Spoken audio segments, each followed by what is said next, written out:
Ada satu ungkapan lainnya yang menjadikan kita cukup berpikir bahwasanya pada zaman itu kebiasaan orang Arab, kebiasaan masyarakat Arab itu dalam bidang kesusastraan seperti yang pernah diucapkan, dilantunkan oleh Abu Bakar As-Siddiq, yaitu khalifah, ya. Ia mengatakan begini, seandainya diberikan pilihan antara memindahkan bukit dari pegunungan dengan melakukan kodifikasi Al-Quran, itu memiliki pilihan yang sangat berbeda, ya. Kalau seandainya memilih pilihan yang pertama, yaitu memindahkan bukit dari pegunungan, tentunya ini juga pekerjaan yang sangat berat, tetapi jauh lebih ringan dibanding hanya sekedar untuk melakukan kodifikasi Al-Quran. Kodifikasi Al-Quran ini, ya seperti tadi awal saya jelaskan, bukanlah perkara yang sangat mudah, apalagi remeh. Ini sangat berat, bahkan mungkin hampir mustahil bisa dilakukan pada zamannya. Nah, oleh karena itu, pada zaman itu terjadilah fase pertama pencatatan kodifikasi Al-Quran yang pernah dilakukan dalam sejarah, yaitu apa yang dilakukan oleh Abu Bakar As-Siddiq atas ide dari seorang Umar bin Khattab, lalu kemudian dilaksanakan oleh seorang Zaid bin Thabit dan timnya untuk melakukan pengumpulan, kemudian dilakukan kodifikasi Al-Quran. Lalu bagaimana langkah berikutnya, dan kemudian apa saja kelemahan-kelemahan yang dimiliki oleh mushaf, ya, atau hasil kodifikasi Al-Quran yang dimiliki di zaman Abu Bakar As-Siddiq. Nanti saya akan lanjutkan. Baik, selanjutnya adalah tentang tahapan proses dari kodifikasi Al-Quran tersebut. Seperti yang tadi saya jelaskan di depan, bahwasanya telah disepakati antara Khalifah Abu Bakar dengan Umar sebagai pencetus ide, lalu kemudian dipanggilnya para sahabat-sahabat utama, diantaranya adalah Zaid bin Thabit, Ali bin Abi Thalib, kemudian yang lain-lainnya. Akhirnya diputuskan untuk membentuk suatu tim yang kemudian diketuai oleh Zaid bin Thabit. Zaid bin Thabit ini adalah seorang pemuda yang sangat dekat dengan Rasul, bahkan pada zaman hidupnya Rasul itu sering mempercayakan pada pemuda ini sebagai juru tulis, ya, atau sebagai yang dipercayakan dalam pencatatan dan lain sebagainya, termasuk dalam mencatat naskah-naskah, tulisan-tulisan wahyu yang datang dari malaikat Jibril lalu dibacakan di hadapan para sahabat-sahabatnya. Nah, kemudian Abu Bakar sendiri itu memberikan juga beberapa persyaratan, ya, dalam proses pengerjaan pekerjaan yang sangat berat ini. Di antaranya adalah dua orang, yaitu Umar bin Khattab yang memang dari awal sebagai pencetus utama ide ini, kemudian juga Zaid bin Thabit itu harus ada di tempat, ya, saat para sahabat atau masyarakat itu menyerahkan berbagai macam naskah tulisan-tulisan kitab suci Al-Quran itu yang berserakan, ataupun saat menyampaikan hafalan-hafalannya. Lalu kemudian pesan yang lain adalah yang harus dilakukan, hendaknya seorang Zaid bin Thabit dan Umar bin Khattab jangan sekali-kali mengandalkan pada apa yang pernah dimiliki di hafalan otak kepalanya, apa yang ada di tangan mereka dalam bentuk tulisan-tulisan, tetapi mereka berdua harus mendatangkan seluruh warga masyarakat, sahabat-sahabat Nabi dan masyarakat secara umum, siapa saja yang memiliki catatan-catatan tersebut. Nah, ini kan merupakan kriteria yang sangat berat, tetapi harus dilaksanakan dan dilalui. Lalu kemudian yang ketiga, ada juga syarat lain yang harus dilakukan oleh tim ini, yaitu setiap kali orang yang mendatangkan naskah-naskah tulisan ini atau berupa hafalan-hafalan yang pernah dihafalnya, harus mendatangkan dua orang saksi yang adil, bahwasanya dua orang saksi ini pernah melihat secara langsung apa apa yang dihafalkannya dan apa yang pernah dituliskannya itu pernah berada di hadapan seorang Nabi Muhammad SAW, atau setidaknya itu berdasarkan arahan atau anjurannya.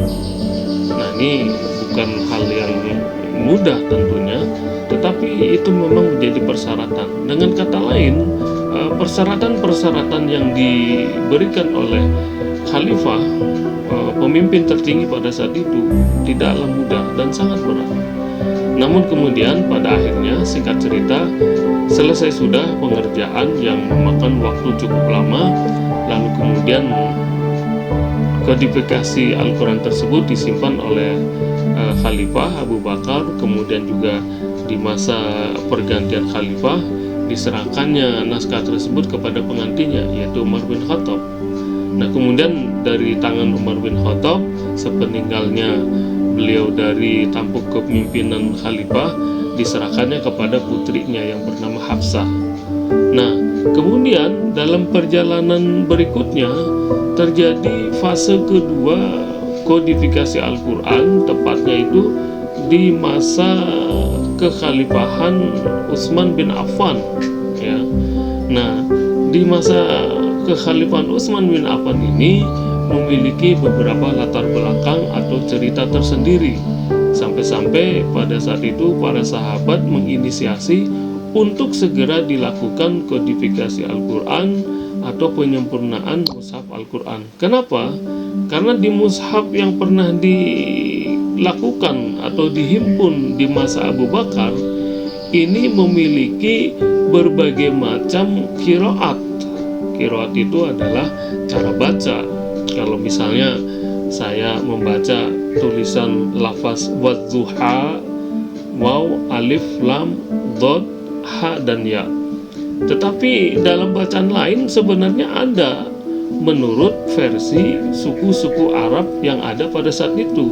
Maka kalau misalnya pernah mendengar wadduha, selain daripada wadduha ada wadduha dan yang lainnya, saya tidak hafal ya karena bukan ahli qiraat.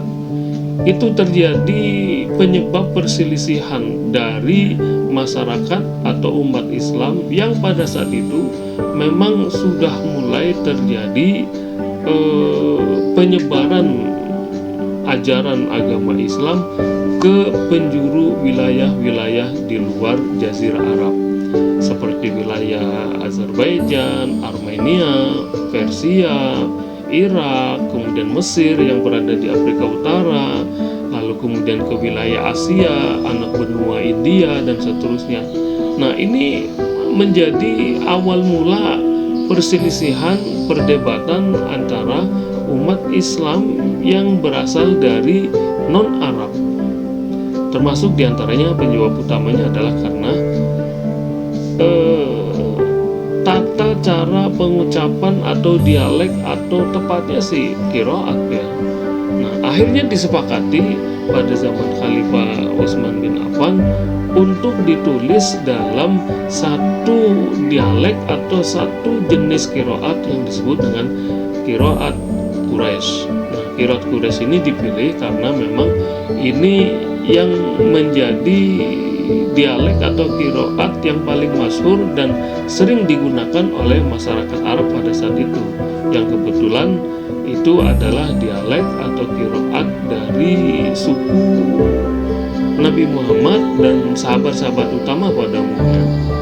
Nah, akhirnya terjadi kesepakatan, lalu kemudian ditulis kembali ya, dan dikirim ke beberapa ibu kota wilayah provinsi Islam pada saat itu. Dikirim ke Mesir, dikirim ke Yaman, dikirim ke Irak, dikirim ke Syam, dikirim ke tempat-tempat yang lain. Nah, tentunya tulisan naskah Al-Quran itu sendiri tidak seperti yang sekarang kita lihat ya. Sudah ada baris harokatnya, ada titiknya, ada titik di atas, di tengah, di bawah. Bagaimana cara pengucapan fathah itu adalah A, dhamma itu adalah U, kemudian kasroh itu I ya. Nah, ini belum ada. Bahkan tulisan huruf pun pada saat itu dalam bentuk tulisan khot ya, atau kaligrafi kufi, bukan naskhi. Kalau ini naskhi ya, yang lazim digunakan pada zaman sekarang. Pada zaman dulu padahal justru sering digunakan jenis tulisan kufi yang agak sulit ya kalau tidak mengenal ilmu kaligrafi tersendiri. Nah, saya nanti akan membahas bagaimana terjadinya masa pengembangan dari fase kodifikasi Al-Quran. Nah, masa pengembangan dari kodifikasi Al-Quran itu sendiri sebenarnya terjadi pada zaman kekhalifahan Umayyah ya, pada zaman Umawi itu. Nah, pada zaman Umawi itulah Umayyah kurang lebihnya persis pada saat dia memerintahkan seseorang asing ya, non-Arab, untuk membacakan suratnya, membacakan naskah tulisan tangannya, lalu dibaca itu dengan salah ya.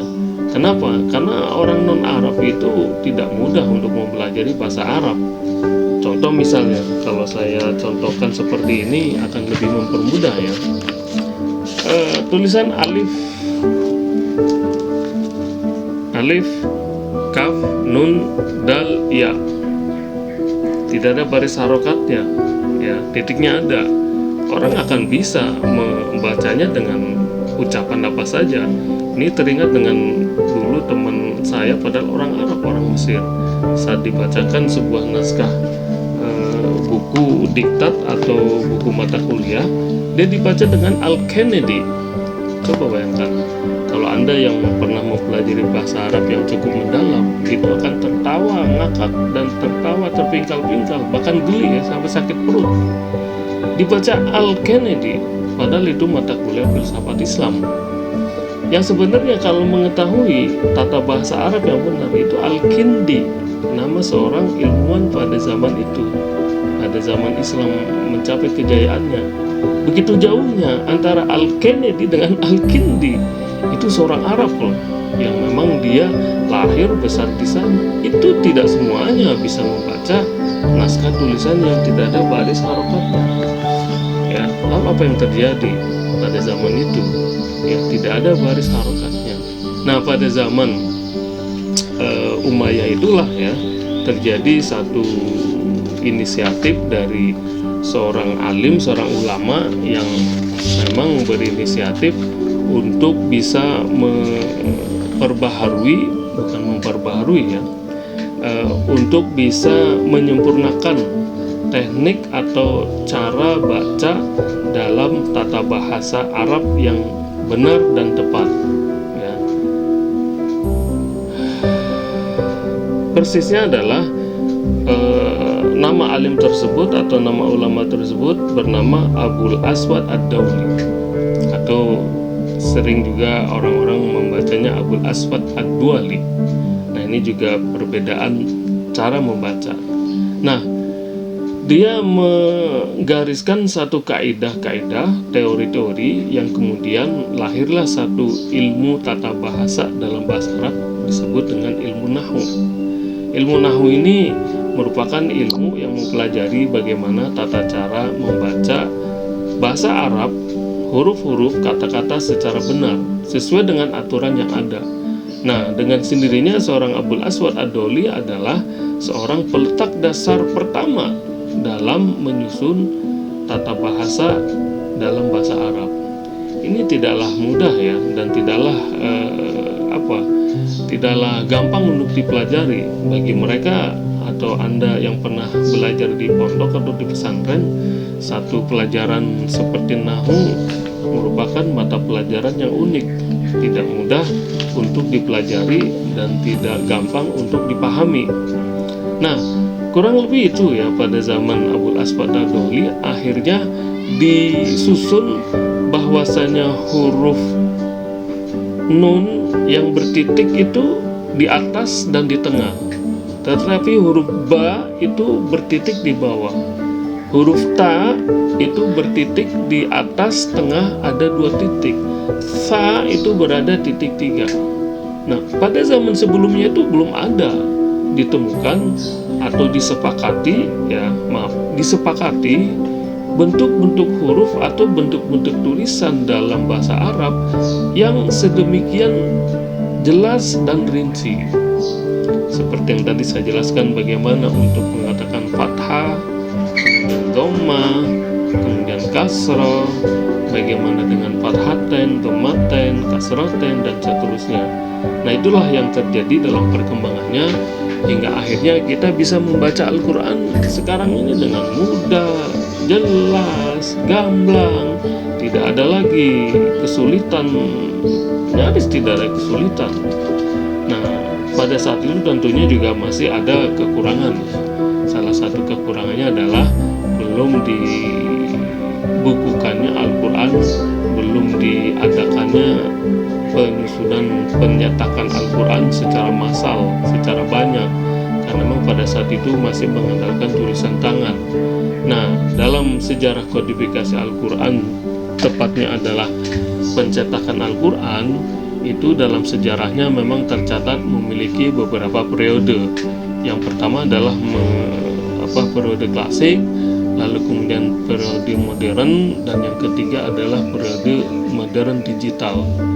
Periode klasik itu adalah masa zaman tahun-tahun sebelum tahun 1800-an, 1900-an ya. Pada zaman ini pencetakan naskah Al-Quran itu masih sangat-sangat terbatas karena masih mengandalkan tulisan tangan. Baru diadakan pencetakan Al-Quran itu secara banyak dan besar setelah ditemukannya alat-alat teknologi, alat-alat percetakan yang modern. Itu pun terjadi satu, ya kurang lebih dapat dikatakan di sini semacam perdebatan ya, polemik ya, perselisihan. Kenapa? Karena sebagian ulama pada saat itu juga berpendapat bahwasanya naskah Al-Quran itu tidaklah boleh berada di tangan seorang non-muslim ya, atau seorang kafir. Kenapa? Karena hukumnya berbeda. Bisa jadi juga karena nanti akan menyebabkan semacam ya bentuk-bentuk atau usaha-usaha untuk membelokkan tulisan, menyalahkan tulisan dan sebagainya. Sehingga pada zaman klasik itu sangat sulit ya, atau jarang sekali adanya naskah-naskah Al-Quran, apalagi terjemahannya. Seperti yang tadi saya jelaskan di awal mula, bahwasanya seorang era Kartini itu sangat kesulitan mendapatkan naskah Al-Quran berikut dengan terjemahannya. Ya memang pada zaman itu kejadiannya, faktanya, momentumnya memang seperti itu. Nah, baru kemudian pada tahun-tahun 1920-an ya sampai 1980-an itu memang sudah ditemukan mesin cetak modern sehingga Al-Quran itu bisa dicetak secara massal. Baru kemudian pada tahun-tahun 1980-an hingga sekarang itu diadakan atau dilakukan pencetakan Al-Quran dalam bentuk digital. Nah, ini semuanya adalah bentuk-bentuk dari perjalanan sejarah kodifikasi Al-Quran yang hendaknya kita tahu bersama dan kita memahami begitu besarnya perjuangan atau kerja keras dari para pendahulu-pendahulu ulama-ulama kita hingga sampai akhirnya kita pada zaman ini telah mendapatkan satu naskah kitab suci Al-Quran yang sudah teratur, yang sudah rapi, bacaannya pun memang sudah disepakati, hampir tidak ada lagi perselisihan ya.